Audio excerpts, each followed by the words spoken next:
The KV-2 is a Soviet Tier 6 heavy tank. It is a heavy assault tank that was developed on the basis of the KV-1 in the January of 1940.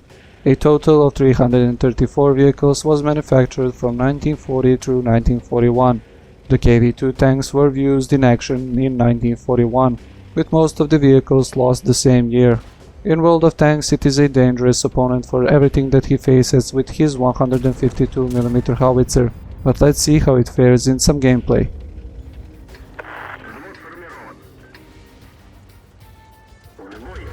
Hello guys, so welcome back to World of Tanks Ace Tanker series. As you can see, today we'll be driving the KV-2 on the Mines Encounter Battle mode. It's me and Mr. Urke driving our KV-2s in a really nice setup. As you can see here, we are top tier. There is only a couple of tier 6 and the rest are tier 5 and 4, so you can expect a lot of great gameplay from the KV-2 in this kind of matchup always. The reason why we are featuring the KV-2 replay today and not one of the community replays as you are used to is the last patch that the Wargaming just introduced.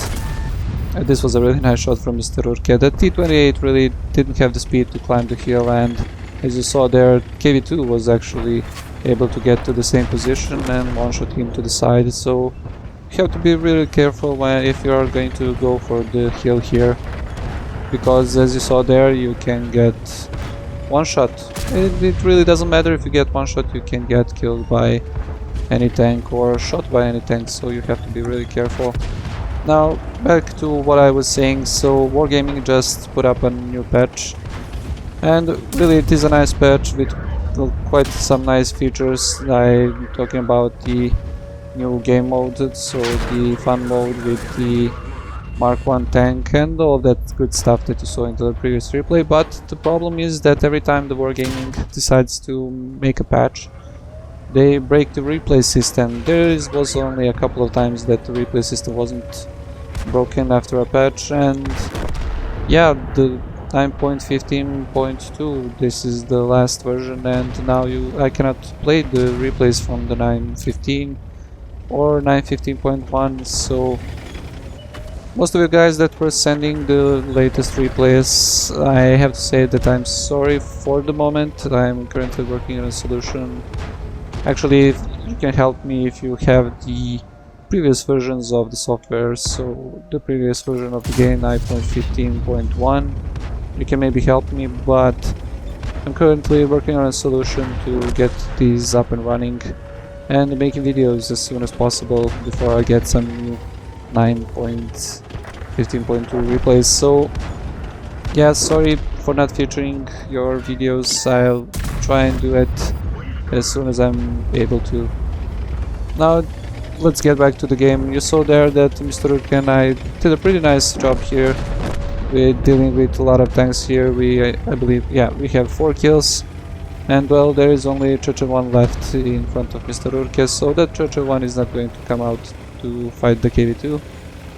And I was able to climb the hill. I find that the hill is one of the most important points on this map, and even if I'm in a heavy tank, I'm going to try and contest the hill. And well, from this position, as you saw there, I was able to reset the cap.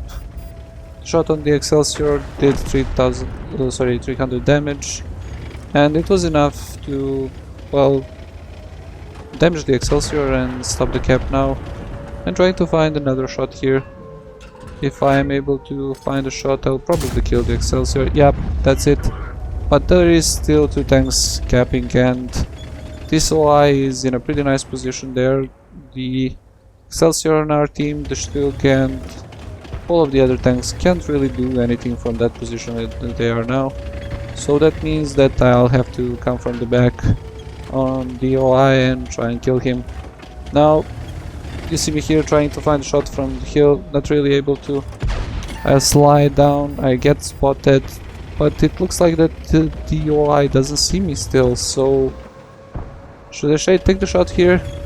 Actually no, I decided here at this time of the moment to just try and go forward and deal with the OI the old-fashioned way, just to drive up to the OI from the side and put the gun, because he is tunnel visioning, he doesn't see me on the minimap, and yeah, killed the OI with one shot to the side.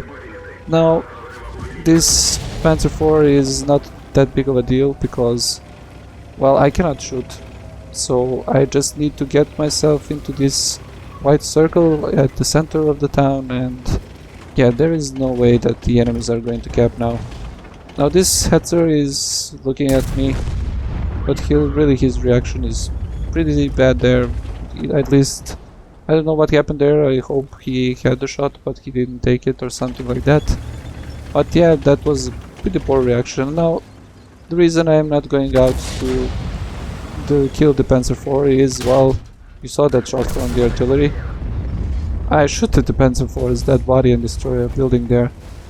So the KV-2 really a monster tank when you get this kind of matchup. One thing to note from this replay is that you have to play aggressively at the start of the game. Every time on mines when you're playing, you should try and contest the kill if you can, but don't drive like the T-28 draw on the start of the match, because if you are in a slow tank, you really are not going to try and go for the kill, because that's what happens to you. The KV-2 shoots you from the side and kills you, so you have to be really careful there. There's always a lot of TDs, a lot of heavy tanks that are contesting that position, and you really have to count on that. Other good thing that we saw there is when you control the hill, you can control, well, basically decide where the enemy tanks are. I was able to come from the back on the Excelsior to reset the cap, and after that come from the back on the OI that really didn't see me there, which is quite strange. When you are tunnel visioning, you really have to pay attention to the minimap, at least if you are not going to, well, go out of sniper mode and turn your tank around, turn your mouse around and see what's there. Now I find this artillery. Try a snapshot there. It was close. I could have killed that artillery for the 7th kill. The artillery runs away and probably the SU will finish it off. So the artillery snapshots the SU, but get taken down by the tanks in the cap. That's a GG, and let's take a look at the post-game stats. As you can see here, I had a pretty decent matchup. I got a couple of medals like Bruiser, Fire for Effect, Defender, High Caliber, Top Gun, and of course the Mastery Badge Ice Tanker. At the team score sheet you can see that I did nearly 1400 experience, 6 kills and 2800 damage. U.S.S.R finished second with 1000 experience, 3 kills and 1790 damage. On the detailed report you can see that I fired 11 shots, of which 7 hit the target and 7 penetrated. And with the standard account I was able to score nearly 20,000 credits. Now to summarize what we saw in this replay, we saw a pretty nice gameplay at the beginning of the map when we rushed the position that is really important, not allowing the medium tanks to claim the hill for themselves, and after that cleaning up one by one on the enemy heavy tanks that were located in the middle. One thing to note is that you cannot always go to that position, the problem being the tank destroyers and the artillery that like to camp in the base and shoot to those positions, but actually this was only one artillery and we were able to claim that position for ourselves. After that you were able to see how important it is to control the hill, as I was able to decap the base and after that go for this side of the OI, finish him off, and that was the victory for our team. And at the end, guys, I have to apologize once again, even though it is not my fault. I cannot make replays at the moment on the versions 9.15 and 0.15.1. So if you have any ideas how you can help me, contact me please, and well, allow me to continue making replays for you guys. As always guys, if you liked the video you can leave a like, if you didn't like the video you leave a dislike and leave a comment on what can I improve for the next video. Also, if you don't know what to watch next, you can watch the previous video on the Mark 1 and the new game modes that Wargaming introduced. And after that, if you haven't subscribed to the channel, you can subscribe and, well, help me out a lot like that. I hope you guys like this one and I'll see you in the next one.